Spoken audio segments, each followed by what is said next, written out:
And our verse of the day is found in the book of Exodus chapter 15 verses 26.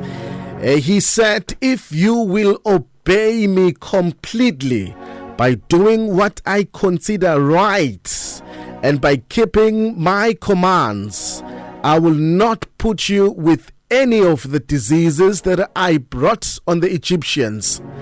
I am the Lord, the one who heals.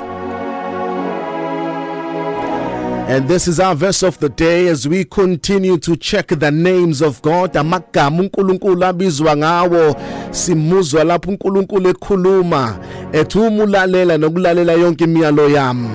Uma wenza konke ngikuyala ngayo uthi mina uNkulunkulu, I will not punish you with any of the diseases that I brought on the Egyptians, for I am the Lord, the one who heals.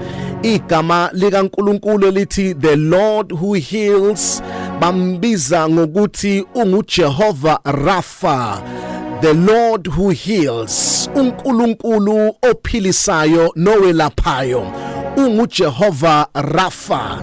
Mamanye nawe mawuzithola emzimbeni wakho unokugula emoyeni wakho, enhlizweni yakho uthola unokugula, you must remember ukuthi kunoNkulunkulu, there is a God who heals. Igama lakhe unguJehova Rapha. Yabona ke uNkulunkulu babemubiza bemqambe nangamagama ezinto abambone ezenza, njengoba enamagama ahlukahlukene, enguJehova Jireh, enguJehova Shama, enguJehova Shalom, enguJehova Nisi, enguJehova Adonai. Ngenxa ukuthi wayezambula eyinto ethile bese abantu abambona ezembula kubo bese bembiza ngalelo gama akazambula ngalo kubo, bembize ngegama uNkulunkulu akayiveze eyilo empilweni yabo.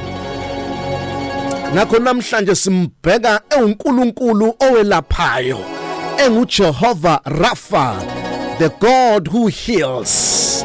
Ngiyafisa nawe namhlanje mawunokugula empilweni yakho, in any sphere of your life, ngifisa mawumthandaza umbize njengoNkulunkulu ophilisayo, the God that heals, Jehovah Rapha.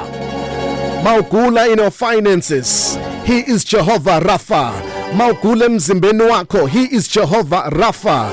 Mawugula in your relationship, emshadweni wakho nakubantwana bakho, mbize as the God that heals. uNkulunkulu welaphayo, uNkulunkulu ngenelela uzolapha impilweni yami. Abanye bagula enhlizweni, he is the God that heals. Abanye bagula mentally emqondweni wabo, he is the God that heals. Abanye bagula kuma finances, ama finances abayagula, uNkulunkulu welaphayo olapha zonke izingxenye zempilo yethu. You are Jehovah Rapha. Ngifuna uvuka mawuthandaza uzulazule in your living room, ungene emotweni yakho uthi uNkulunkulu ngiyeza ukuthi emzimbeni angiphilile kahle, but namhlanje sengiyazi senginesambulo ngawe, ngoba kunamanye ama areas uNkulunkulu akangasebenzi ngenxa ukuthi ungenasi isambulo sokuthi uyazenza lezo zinto. But if you have an understanding ukuthi he is Jehovah Rapha, the God that heals, upholisa nezilonda ezindala ezenziwe abantu abathile enhlizweni, ngoba he heals.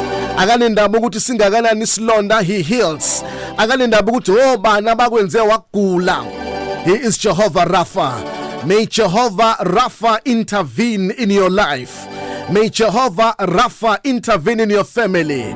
May Jehovah Rapha appear emzimbeni wakho, uzukuphila nokwelapheka emphefumulweni wakho nasemzimbeni wakho, ngoba he is Dr. Jesus.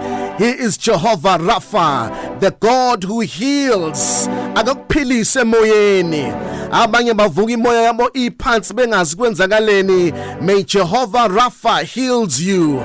Abanye baphukile emoyeni ngoba badisappointwa abathile, barejectwa ngabathile, bayagula enhlizweni. He is Jehovah Rapha. It is my prayer this morning that angangenelele empilweni yakho and heals every broken bone and mend every broken heart and heal every sick body, ngoba he is Jehovah Rapha. Sengathi ungamona uNkulunkulu ekuphilisa, ekulapha, noma ngabe kuthiwa odokotela bakutshele ukuthi unasiphi isifo, but we have Master Jesus, we have our God, our creator, we have Jehovah Rapha olapha zonke izifo zethu.